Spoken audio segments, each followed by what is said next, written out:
네, 감사합니다. 오늘 하나님께서 저와 여러분들에게 주시는 말씀 출애굽기 3장 12절에서 22절까지 말씀이죠. 살아계신 하나님은 그 백성과 함께 하십니다. 이런 제목인데요.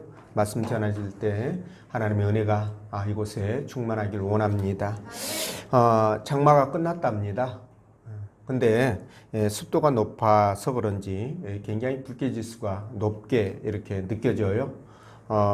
근데 이 더위 속에서 우리 학생부가 내일 수련회를 떠납니다. 우리 아이들이 그곳에서 주님을 인격적으로 만나고 돌아올 수 있도록 해달라고 기도해 주시고요. 그리고 우리 아이들 생각과 행동이 달라지고 인생의 목표가 달라지게 해달라고 여러분 기도해 주시면 감사하겠습니다. 아이들이 정말 주님을 만난다면 정말로 공부 위에 비견되겠습니까? 그런 놀라운 역사가 그들에게 함께 해달라고 꼭 여러분들 수련회 기간 중에 기도해 주시면 정말 감사하겠습니다. 자, 오늘 하나님께서 본문의 말씀을 통해서 다음과 같은 세 가지로 우리에게 은혜를 주셨는데요. 그 첫째가 하나님의 말씀의 진정성은 언제나 그 결과가 증명한다는 것이고요. 그리고 두 번째는 하나님을 대적하면 그 결과를 감당하기 어렵다라는 거고, 세 번째는 하나님은 자기 백성의 고통을 신원해 주시는 분이시다라는 건데, 자, 여러분, 우리가 세상 살면서 수많은 사람들을 만나게 되죠. 그런데 우리는 그 사람들을 100% 다 믿고 신뢰할 수는 없습니다. 그래서 믿을 수 있는 사람인가, 신뢰할 수 있는 사람인가를 확인하게 되는데요. 그때 무엇으로 확인하게 됩니까? 그 사람의 말의 신빙성을 가지고 확인을 하게 됩니다. 자, 우리는 사실 하나님을 100% 믿죠. 그런데 세상 사람들은 하나님을 믿지 않습니다. 근데 그들에게 설득력을 가지려면 어떻게 될까요? 하나님 말씀이 그대로 성취되어야만 하는 거죠. 그래서 그들이 그걸 보면서 하나님을 믿게 되는데, 하나님께서 하신 말씀은 항상 성취되었습니다. 그리고 또 되고 있습니다. 그러니까 반드시 모든 말씀은 이루어진다는 거죠. 그런데 그런 하나님을 만약 대적한다라고 한다면 여러분 어떻게 될까요? 저는 섭을 지고 불에 뛰어드는 정도가 아니라 아예 몸에다 휘발유를 껴안고 불 속으로 들어가는 것과 같다. 저는 그렇게 말씀을 드릴 것 같습니다. 그러니까 우리는 꿈에서라도 하나님을 대적하는 그런 일은 절대 없어야 된다라는 말씀을 드리는데요. 그리고 또 하나님은 당신의 백성들을 신원해 주신다는 겁니다. 여러분, 이 신원이라는 좀 어려운 말을 썼는데요. 쉬운 말로 말하면 원수를 대신 갚아준다, 이렇게 이해하시면 될 것 같습니다. 그러니까 저와 여러분들이 이 땅을 살아가면서 신앙 때문에, 예수 믿는 것 때문에 우리 때로는 불이익을 당할 수도 있고요. 어려움을 만나기도 하지 않습니까? 그렇죠? 그럴 때 여러분들이 너무 크게 노하지 마시고요. 또 그것 때문에 이축되지도 마시고 또 두려워할 필요도 없다는 겁니다. 마치 우리 자녀들이요, 밖에 나가가지고 무슨 나쁜 일을 당하고 오면 부모가 나서지 않습니까? 그죠? 부모가 나서서 해결하는 것처럼 우리 하나님께서 반드시 신원해 주시니까 아무런 걱정할 이유가 없다는 거예요. 그죠? 이런 하나님을 믿고 저와 여러분들이 날마다 기쁨으로, 믿음으로 살아가시라고 그렇게 부탁을 드립니다. 그런 여러분 되시기 바랍니다. 그러면 본문 말씀 따라가면서 살아계신 하나님께서 어떻게 당신의 존재를 증명하고 그리고 무슨 일을 하시는지 성령께서 들려주시는 하나님의 음성을 듣도록 하겠습니다. 자, 첫째로 하나님 말씀의 진정성은 언제나 그 결과가 증명한다라고 말씀하시는데, 우리 12절 말씀 읽어봅니다. 시작. 하나님이 이르시되 내가 반드시 너와 함께 있으리라. 내가 들은 소리를 들으서 들어야 되는데 너희가 이 산에서 하나님을 섬기리니 이것이 내가 너를 보내주리라. 아멘. 자, 하나님께서 모세를 바로에게 보내서 나의 백성인 이스라엘 백성들을 애굽에서 인도에 낼 것이라고 그렇게 말씀하시죠. 그러니까 이 말씀에 모세가 화들짝 놀라가지고 하나님 앞에 이렇게 반문합니다. 내가 누구이기에 바로에게 가며 이스라엘 자손을 애굽에서 인도에 내리까 이렇게 말하죠. 그러자 하나님께서 모세에게 뭐라고 말씀하십니까? 내가 반드시 너와 함께 있으리라. 내가 그 백성을 애굽에서 인도하여 낸 후에 너희가 이 산에서 하나님을 섬기리니 이것이 내가 너를 이스라엘 백성들에게 보낸 증거니라 이렇게 말씀하시거든요. 자, 근데 이 산은 지금 무슨 산을 얘기할까요? 지금 모세가 누굴 만나고 있습니까? 하나님을 만나고 있죠. 어디에서? 호렙산에서, 시내산에서, 그죠? 그래서 이 시내산에서 이스라엘 백성들이 예배를 한다라는 거예요. 그럴 때 내가 너를 백성들에게 보냈다는 것을 그들이 믿게 될 것이다. 이런 말씀입니다. 자, 여러분, 이렇게 하나님의 말씀은 항상 그 결과로 증명이 된다는 겁니다. 그러니까 하나님 말씀은 그것이 어떤 것이든 간에 반드시 결과가 나타나게 되는데요. 왜 그러냐면 민수기 23장 19절에서 하나님이 이렇게 말씀하십니다. 하나님은 사람이 아니시니 거짓말을 하지 아니하시고 인생이 아니시니 후회가 없으시도다. 어찌 그 말씀하신 것을 말씀하신 바를 행하지 않으시며 하신 말씀을 실행하지 않으시랴. 이렇게 말씀하거든요. 그분 말씀이에요. 그리고 사무엘상 15장 29절에서도 이스라엘의 지존자는 거짓이나 변개함이 없으시니 그는 사람이 아니심으로 결코 변개하지 않으신다. 변경시키지 않는다. 그 말씀입니다. 자, 이렇게 말씀하셨기 때문에 그분은요, 그분께서 말씀하신 그 자체를 절대로 바꾸지 못하십니다. 비록 하나님이라고 하실지라도 바꾸지 못하는 거예요. 그분 성품상 못 바꿉니다. 그래서 그분이 하신 말씀은 역사 속에서 다 이루어졌고 또 이루어져 가고 있는 중이며 또 반드시 이루어질 것입니다. 여러분 믿으시죠? 반면에 여러분 사단이 있죠. 이 사단이란 작자는 어떤 놈일까요? 자, 얘는 교만과 거짓이 그 본질입니다. 그러다 보니까 그의 말은 진실성이 없고요. 그리고 성취하고는 더더욱 거리가 멉니다. 그래서 그 때에 따라서 현란한 말솜씨, 그러죠. 그 겉모술수로 많은 사람들을 미혹해가지고 분쟁과 분열을 일으키고 전쟁을 일으키고 그리고 지옥으로 끌고 가고 있는데 여기에 한번 걸리면 미혹의 영이 역사하니까 알면서도 꼼짝없이 당하는 그런 경우들 우리 너무 많이 봅니다.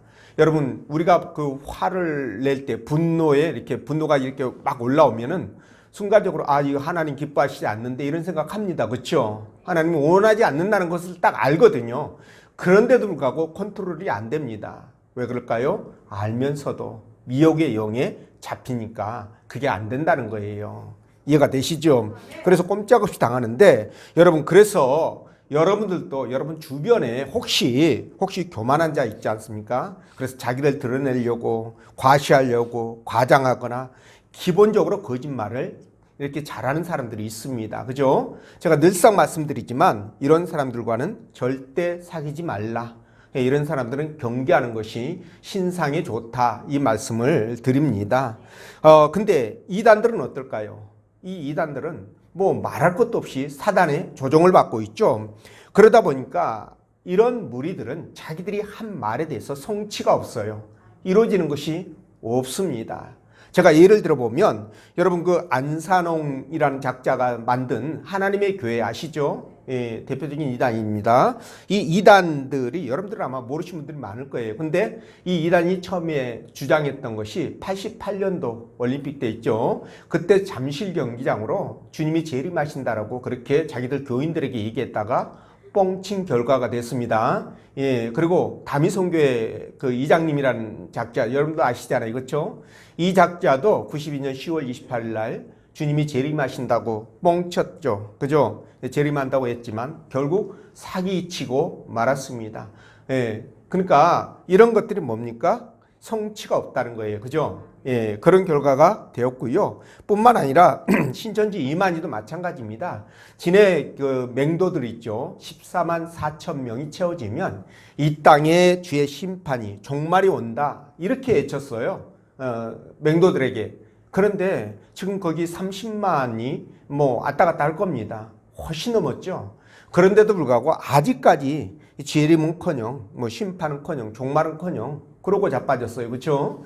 그러니까 이런 것들 보면 이단들이나 이런 사단의 영향력 아래에 있는 사람들은요, 말을 해도 거짓말을 원체 잘하니까 그 말에 신빙성이 없다는 거죠. 증언이 없다는 겁니다. 그러니까 믿을 수가 없는 거예요. 그런데 하나님 말씀은 어떻습니까? 그분 말씀은 제가 여러분들에게 말씀 전해드린 것처럼 항상 뭡니까? 그 진정성이 결과로 증명이 되고 있는 것입니다. 그렇기 때문에 아무리 하나님 말씀이라고 그 난리를 쳐도 거기에 뭐죠? 증명이 안 되면, 결과가 나오지 않으면 여러분들이 그냥 돌아서면 됩니다. 자, 이렇게 하나님의 말씀의 진위 여부는 그 결과를 보고 판단하는데요. 여러분, 주님도 마태복음 7장 16절에서 뭐라고 말씀하십니까? 그들의 열매로 그들을 알지니. 그죠? 그러면서 가시나무에서 포도를 딸 수 없고 또 엉겅께서 무화과를 딸 수 없다라고 말하는 거예요. 그러니까 가시나무는 가시나무 열매를, 탱자를 열게 되고, 또 뭡니까? 무화과 나무는 무화과 열매를 맺히게 된다는 거죠. 이 말씀을 주님이 하시는 겁니다. 자, 그래서 저와 여러분들은요, 하나님의 말씀에 대해서는 100% 신뢰하시고요. 그분이 어떤 말씀을 하셨다면 반드시 그것이 성취되고 이루어진다라고 확신을 하셔야 됩니다. 그래야 여러분들의 믿음이 견고한 반석 위에 세워지는 것이죠. 자, 여러분, 에레미야 선지자 잘 아시죠? 이분이 그 유다 16대 왕이었던 요시야 왕 때부터 예언 사역을 시작하셨는데, 이분이 주장했던 예언의 핵심 요지가 뭐냐? 하나님께서 이스라엘의 멸망을 확정했으니까 너희들은 애굽에 붙지 말고 바벨론에 붙어가지고 피해를 최소화해라. 이게 예언의 핵심 내용이었었어요. 예, 그런데 당시 하나냐라는 이런 거짓 선지자가 하나 있었거든요. 근데 얘가 뭐라고 얘기를 했냐면, 바벨론이 1차, 2차 침공을 해가지고 그 예루살렘 성전에 있는 기물들을 다 가지고 싹쓸이해서 가지고 왔습니다. 자기 나라로. 근데 그게 두 해가 차기 전에 그게 예루살렘으로 돌아온다는 거예요. 그리고 그때 끌려갔던 포로들도 돌아올 것이다 라고 그렇게 사람들을 현혹하고 많은 사람들이 또 따랐습니다. 자, 그런데 결과가 어떻게 되었을까요? 자, 그 결과는 에레미야가 예언한 대로 그대로 되고 말았습니다. 그래서 바벨론은요, 주전 586년에 예루살렘은 주전 586년에 바벨론의 제3차 침공을 받고 완전히 멸망해버리고 맙니다. 성전은 다 무너지고요. 예, 멸망하고 맙니다. 그러면 결과적으로 봤을 때 하나냐 예언은 거짓이 되고 말았죠. 그래서 하나냐를 거짓 선지자다라고 얘기를 합니다. 근데 여러분, 이렇게 거짓을 외쳤던 하나냐의 운명이 어떻게 되었을까요? 이 하나냐는 그의 7월 달에 하나님의 심판으로 그가 죽임을 당하고 맙니다. 이런 일이 있었습니다. 그렇기 때문에 저와 여러분들은 수많은 거짓 진리들이 하나님 말씀으로 파장되어 가지고 사람들을 현혹하고 있거든요. 그러니까 이런 것들을 분별할 수 있는 영적인 지각력을 가져야 된다라는 말씀을 드려요. 말씀의 능력을 갖고 있어야 된다 말씀을 드립니다. 뭐 이단들은 그렇다고 쳐요. 그런데 심지어 기존 정통교회 안에 있는 사람들까지도요, 예수를 안 믿어도 뭐 구원받을 수 있다, 뭐 다른 것을 믿어도 구원받을 수 있다라고 주장하는 작자들이 있는가 하면, 또 그 소위 예언이라는 이런 것들을 빙자해가지고 하나님을 빙자해서 그 사람들을 현혹하고 그리고 착취하는, 교인들을 착취하는 이런 작자들도 있습니다. 좀 부끄러운 얘기인데요. 4년 전에 우리 노예에 A 교회와 B 교회가 합병을 해가지고 이제 새로운 교회가 되지 않았습니까? 그래서 그 교회에 비교회 목사가 담임으로 부임을 하게 되죠. 자, 그런데 이 목사가, 비교회 목사가 A교회 교인들을 특별한 이유도 없이 출교시키고 제명시키고요. 거기에다가 구역도 조직도 다 해체해버립니다. 교회를 아주 난장판으로 만들죠. 그러다 보니까 A교회의 교인들이 감당이 안 되잖아요. 그래서 노예에다가 호소를 합니다. 그래서 노예가 그것을 들여다보고요. 정식 재판에 회부해서 재판 절차를 통하여 그 A교회 목사를 면직시킵니다. 그리고 그 A교회 교회도 그 B교회 목사를 해임 조치를 하게 되죠. 이에 불복해가지고 B교회 목사는 총회에다가 상고를 합니다. 상소를 하는데 여러분 거기에서도 이 B교회 목사가 재판에서 지죠. 그리고 이제 이게 사회법으로 끌고 갑니다. 그래서 인천지방법원에다가 이거를 소장을 제출해 가지고 노예와 교회에 대해서 무효소송을 제기를 했죠. 그런데 그것이 무려 3년 반 가까이 끌고 가다가 며칠 전에 그 판결이 나왔는데 어떻게 나왔냐면 A교회 해임 조치가 정당하다. 그리고 노예가 면직시킨 것이 정당하다는 판결이 나왔어요. 그래서 결국 이겼습니다. 그런데 제가 여러분들에게 말씀을 드리고 싶은 것은 이것이 아니라 이 그 비교회 목사와 사모가 소위 그 예언이라는 것을 믿기로 해서 교인들에게 예언 기도를 해준다는 그 빌미로 교인들 굉장히 정신적으로 억압을 하는 거죠. 요즘 말로 아이들 말하는 말로 하면 가스라이팅이라고 해야 되나요?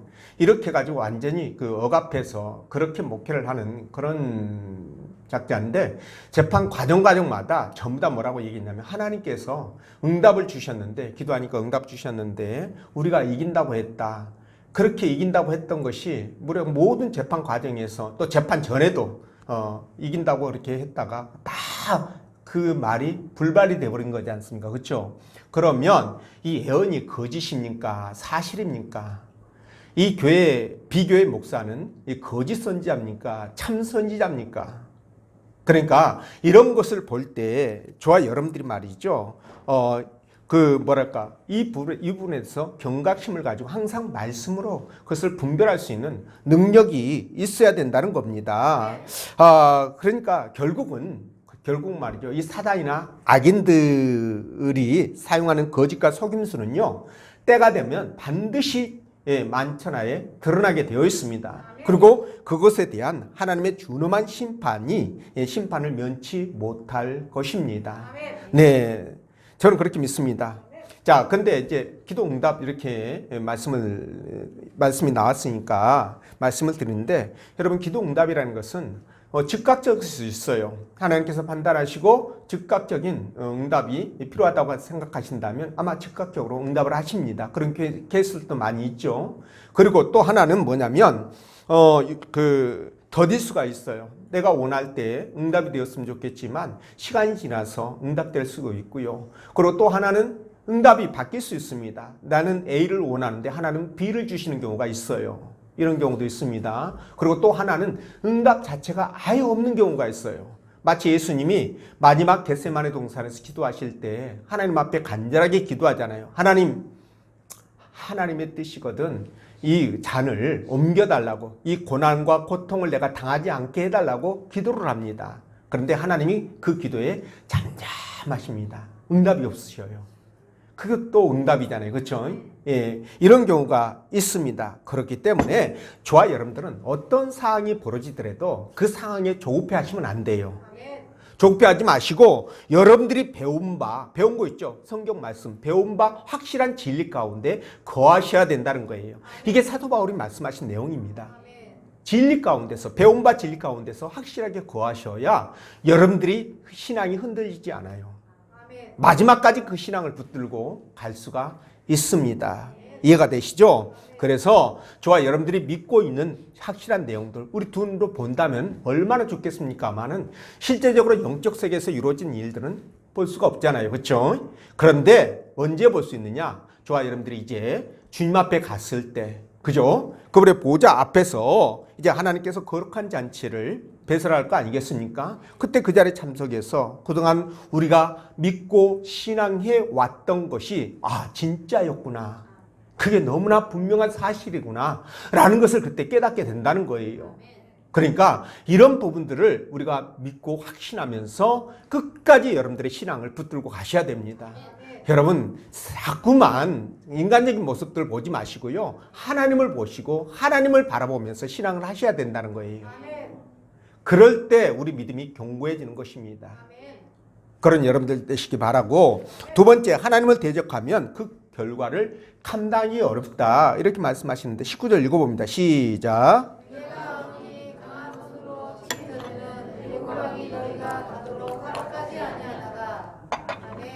아멘. 자, 여러분, 하나님이 모세를 부르시고 그가 애굽에서 이스라엘 백성들을 어떻게 설득해야 되는지와, 그리고 바로에게 가가지고 본격적인 사역을 시작할 거 아니겠어요? 그때 바로가 어떻게 나올 것이라는 것을 미리 알려주십니다.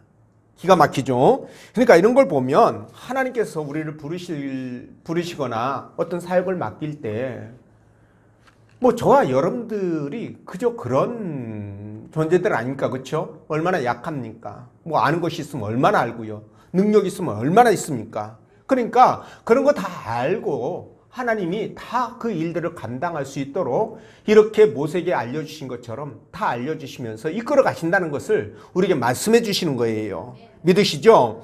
하나님께서 모세에게 내가 강한 손으로 치기 전에는 애굽 왕이 너희가 가도록 허락하지 아니할 것이라고 미리 알려주잖아요. 그러니까 모세는 아마도 애굽에 가가지고 사역을 감당할 때 이게 만만치 않겠구나라는 것을 사전에 인지했을 것이에요. 그죠? 그러니까 우리 하나님이 이렇게 모세에 대해서, 모세가 능력이 뛰어난 것 같고 이대한 것 같지만 하나님 보실 때는 모세 자체도 굉장히 약한 존재 아니에요. 그렇죠? 연약한 존재입니다. 그러니까 이미 모세에게 이런 거 다 가르쳐 주시고 내가 너와 함께 하겠다는 거예요. 함께 하면 끝나는 거 아니겠습니까? 그렇죠? 네, 이렇게 말씀하시면서 그 일들을 감당하게 하시는데, 근데 하나님이 말씀하신 것처럼 바로 왕은요 10번째 재앙이 내려오기까지 꿈쩍도 하지 않습니다. 얼마나 강팍합니까? 자, 이걸 우리는 다른 말로 완고한 자다, 완고하다 이렇게 얘기를 하는데, 여러분 이 완고한다는 것이 무슨 뜻일까요? 바로 완고하는 것은 이꼬르 하나님을 대적하는 것이다, 이렇게 보시면 됩니다. 완고루 이꼬르 하나님 대적, 이런 공식이 성립되는 거예요. 아시죠? 자, 여러분 하나님의 대언자인 모세의 말에, 다시 말해서 하나님 말씀에 꿈쩍도 않고 자기 자신의 유불리에 따라서 수시로 말을 바꿉니다. 바로 왕이 그렇게 바꿨잖아요. 그렇죠? 자, 그리고 이렇게 하나님을 대적하는 그는 아주 교만하고 거짓된 자, 거짓으로 아주 똘똘 뭉친 자, 이렇게 여러분들이 보시면 되겠어요. 그래서 여러분 성경에서는 이 애굽의 바로 왕을 어떻게 비유합니까? 사단으로 비유를 해요. 사단의 예표입니다, 여러분. 이해가 되시죠? 자, 이렇게 이스라엘의 출애굽은요, 하나님의 뜻을 모세가 실천함으로 이루어지게 되는데, 자, 그 뜻을 이루기 위해서 하나님은 누구를 선택했다? 모세와 그의 형 아론을 선택하게 되죠. 그러니까는 모세와 아론은 하나님의 대언자예요. 근데 바로 왕이 모세를 대적하잖아요. 이건 곧 누구를 대적하는 것이다? 하나님을 대적하는 겁니다. 하나님을 대적하면 어떤 일이 벌어질까요? 그것이 바로 10번째 재앙에서 드러난 것입니다. 거기에서 어떤 일들이 벌어집니까? 바로 애굽에 있는 바로 왕의 장자를 포함해서 애굽에 있는 모든 사람들의 장자와 그리고 그들의 생축들, 가축들의 첫 것이 모조리 죽임을 당하고 말지 않습니까? 그렇죠? 하나님을 대적한 결과가 그렇게 나타난 것입니다. 자, 그래서 우리는 이와 같은 사실들을 통해서 무엇을 알 수가 있느냐? 하나님을 대적하면 절대로 안 되는 것이구나 라는 것을 깨닫게 되는 거예요. 그리고 하나님을 대적하면 심각한 심판을 피할 수가 없구나 라는 것도 깨닫게 됩니다. 여러분 이해가 되시죠?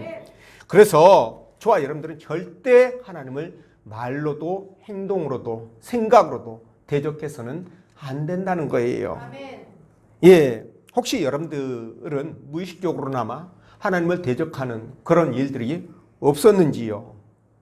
물론 여러분들은 하나님을 믿고 섬기는 분들이라서 하나님을 대적하는 일은 아마 없었을 것입니다. 근데 만약 하나님 말씀에 불순종한다면 어떨까요? 이건 하나님을 대적한 결과를 만들어냅니다. 대적하는 것과 똑같다는 거죠. 자, 제가 말씀을 읽어드리면 사무엘상 15장 23절인데 이는 거역하는 것은 하나님 말씀에 불순종하는 거죠. 거역이니까 점치는 죄와 같고 완고한 것은 사신 우상에게 절하는 죄와 같다. 여기 완고하다는 것이 뭡니까? 아까 제가 여러분들에게 말씀드렸던 것입니다. 아주 그냥 생각이 아주 그냥 확 박혀가지고 절대 바뀌지 않는 거. 내 주장이 이거면 절대 양보하지 않는 거. 근데 사람이 말이죠. 완벽한 사람이 어디 있습니까? 내 주장이 맞다고 옳다고 그렇게 생각이 들어도 다른 사람이 얘기하면 그걸 한번 이렇게 검토를 해보는 것이 맞습니다. 그래서 내 주장이 틀리다면 바꿔야 돼요. 그런데 알면서도 바꾸지 않는 사람들이 의외로 많습니다. 제가 이렇게 경험해 보면 참 많더라고요. 몰라서 아예 맞춰가지고 몰라가지고 한다면 또 이해가 돼. 알면서도 바꾸지 않는 사람들이 있어요. 이거 진짜 완고한 겁니다, 여러분. 이건 사신 우상에 절하는 거예요. 죽은 우상에게 절하는 것이다 라는 겁니다. 자, 이렇게 말씀을 하셨는데 여러분, 그래서 거역하는 것, 다시 말씀드리면 이 불순종은 우상 숭배와 같다고 했으니까 우상에게 절하는 것은 하나님을 대적하는 것이잖아요. 맞죠? 예. 제가 이렇게 말씀드리면, 목사님, 저는요 우상은 섬기지도 않고요 하나님 말씀에도 순종을 잘하는데요. 예, 잘하시는 거는 잘하셨습니다. 예, 잘하신 건 잘하신 거예요. 근데 이거는 제가 이렇게 말씀드리면 어떤가요? 이 말씀에 빗대 보시면, 자, 사단의 속성은 뭐라고 그랬습니까? 사단의 속성 늘상 말씀드리잖아요. 두 가지, 교만과 거짓입니다. 사단의 속성 딱 두 가지로 압축이에요. 교만과 거짓이에요. 그런데 여러분, 사무엘상 15장 23절 제가 아까 읽어드렸죠. 근데 거기에서 뭐라고 그랬습니까? 완고함, 그것은 사신 우상에 절한다고 그랬죠. 이 완고함을 다른 말로 바꾸면 뭐라고 할까요? 교만함입니다. 교만한 자가 완고하고요, 완고한 자가 교만한 거예요. 똑같은 말입니다, 여러분. 틀립니까? 맞아요. 똑같아요. 그렇기 때문에 여러분, 교만하면 우상에게 절한 것과 같다고 했으니까 여러분, 이거 하나님을 대적한 겁니다. 그러니까 교만해서는 안 된다는 거예요, 여러분. 여러분들이 생각이 맞다고 할지라도 다른 말을 듣고 그 말을 검토해 볼 필요가 있어요. 확인해 볼 필요가 있어요. 진짜 내 말이 맞는지, 내 생각이 맞는지. 자, 그래서 우리 주변에 이렇게 교만한 자들을 보면 참 안타까운 마음이 들어요. 안타까운 마음이 듭니다. 저도 신앙생활 하면서 혹시 나에게 교만한 부분이 있는가 저도 자꾸 돌아봐요. 저도 돌아봅니다. 그래서 어떻게든지 온유하려고 그러고 겸손하려고 그러고요, 긍휼한 마음을 가지려고 그러고 그렇게 합니다. 남의 입장을 먼저 생각해 보고요, 배려할 부분이 있으면 배려하려고 노력하고요, 그렇게 합니다. 자, 그리고 또 우리 주변에 있지 않습니까? 믿는 사람들이나 교회를 비방하는 사람들이 있습니다. 교회 싫어하는 사람들이 의외로 많아요. 그런데 여러분, 이렇게 교회를 비방하고 조롱하는 자들 하나님께서 모르실까요? 저는 분명히 알고 계시고 때를 기다리고 계신다, 저는 그렇게 믿습니다. 그들 또한 그에 상응한 대가를 치루어야 될 것입니다. 하나님을 대적해서 이익 본 사람 단 한 명도 못 봤습니다. 한 명도 못 봤습니다, 여러분. 그래서 우리는 교만과 거짓을 버리고요, 주님과 형제들을 진정으로 사랑하고 섬길 수 있어야 돼요. 형제를 섬긴다는 것은 여러분, 내가 형제보다도 못한 사람이 있을 거 아니에요. 나보다 잘하고 뛰어나고 잘 나가고 돈도 많고 권력도 있고 그러면 섬기라고 안 해도 잘 섬겨. 근데 그거를 갖다가 우리는 겸손하다고 얘기하지 않습니다. 문제는 뭐냐면 나보다 훨씬 못한 사람들, 연약한 사람들을 과연 내가 섬길 수 있느냐는 거예요. 여기에서 우리가 교만하냐 아니면 겸손하냐를 가릴 수 있는 거죠. 그러니까 그런 형제들에게 더 잘하려고 노력하셔야 되고요. 그들을 더 품으려고 노력하셔야 되고, 이해하려고 노력해야 되고, 그리고 도우려고 노력해야 되고, 이런 부분들이 있어야 된다는 거죠. 그래서 여러분들은 교만과 거짓을 버리고요, 주님과 형제를 섬기는 진정한 겸손한 자가 되길 원합니다.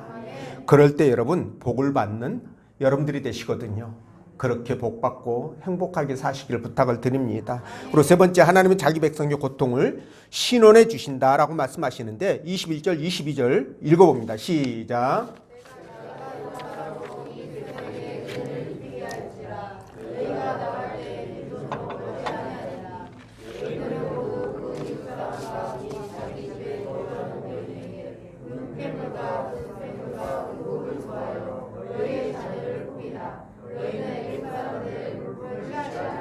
아멘. 자, 여기서 애국 사람들의 물품을 취하라 이렇게 말씀하시잖아요.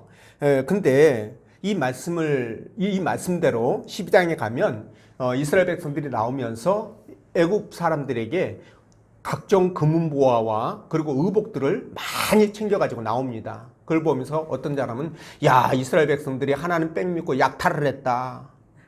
이렇게 이제 엉뚱한 주장을 하는 사람도 있습니다. 그런 거 아니냐 이렇게 생각하는 사람도 있는데 여러분 절대 아닙니다. 하나님께서 약탈을 허용했다면 하나님 아니에요. 하나님 아닙니다. 근데 절대 그거 아니에요. 12장 36절 보면 여호와께서 애굽 사람들에게 이스라엘 백성들에게 은혜를 입히게 하사 그들이 구하는 대로 주게 하셨으니 이렇게 말씀하셔요. 자, 이 말씀을 볼 때 어떤 것을 추론해 볼 수가 있느냐? 여러분 그 유월절 때 있잖아요. 유월절 때 그 뭐죠? 그 문지방 문설주에 이렇게 피를 바른 집은 그 사신이 넘어갔지 않습니까? 죽음의 사신이 유월을 했는데 그때 이스라엘 백성들이 아마도 제 추측이에요.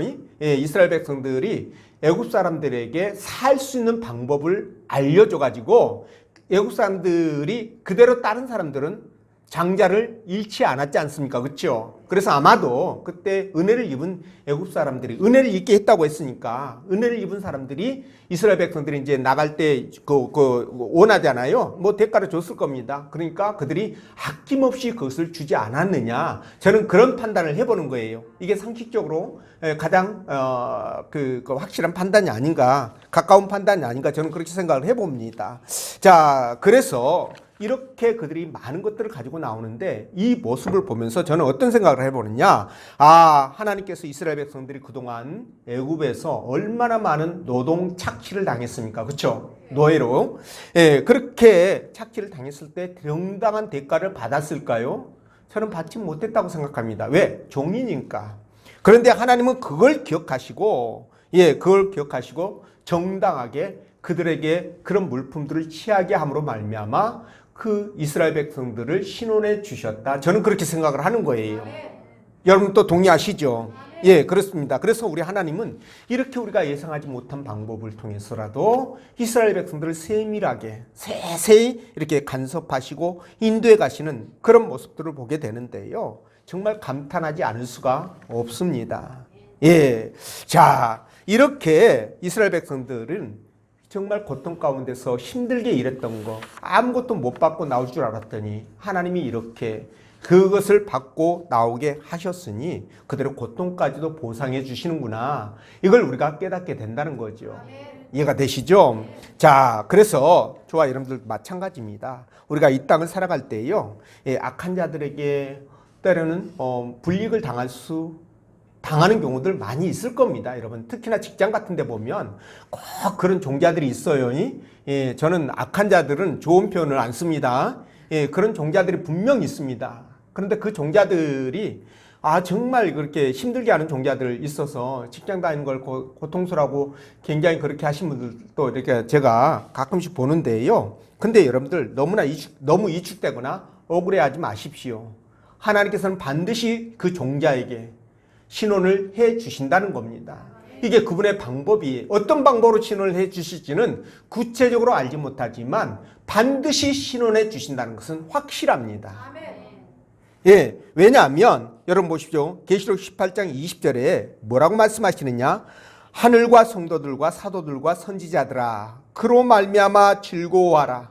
하나님이 너희를 위하여 그에게 심판을 행하였습니다. 이렇게 말씀하셔요. 악인에게 심판을 행하셨다는 거예요.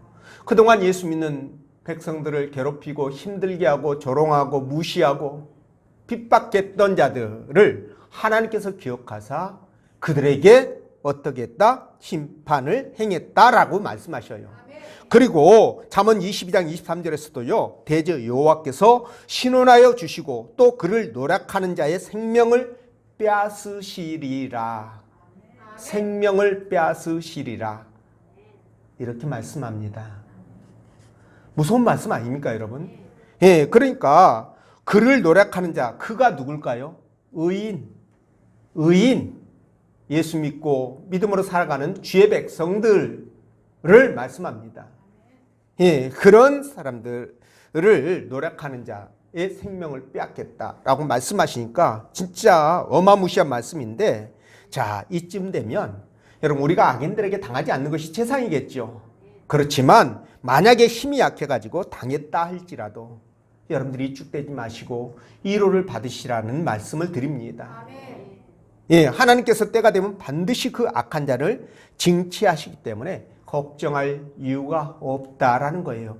만약에 내 눈으로 그 악인이 징계받는 것, 심판받는 것을 보지 못한다 할지라도 그 악인은 하나님의 손아귀를 벗어나지 못한다는 거죠. 결국 마지막 심판 때 어떻게 됩니까? 그가 죽으면 지옥으로 가야 되잖아요. 음부로 내려가야 됩니다, 여러분. 그보다 더 어마어마한 심판이 어디 있습니까? 여러분 시편 1편을 보면 하나님께서 뭐라고 말합니까? 네, 악인의 목전에서 내게 상을 베푸시며 이렇게 말씀합니다. 그러니까 여기에 상은 밥상을 얘기하는데요. 자, 악인의 목전에서 눈앞에서 여호와 하나님께서 내게 상을 베푸신다고 말씀하시니 이거 얼마나 그냥 폼나고 얼마나 좋은 일입니까? 그죠? 악인은 그걸 보면서 얼마나 또 약이 오르고 원통하고 비통하겠습니까? 그렇죠? 그러니까 이렇게 상황을 역전시켜 주신다는 그런 말씀이셔요. 예, 그래서 우리가 어떻게 해야 됩니까? 항상 주님을 믿고 의지하면서 살아가야 된다는 거예요. 이해가 되시죠? 예, 그럴 때 우리 하나님께서 진짜 모든 것을 다 해주시지 않겠습니까? 그렇죠? 그런 은혜를 받아서 누리는 저와 여러분 되시기를 주의 이름으로 축원드립니다. 기도합니다.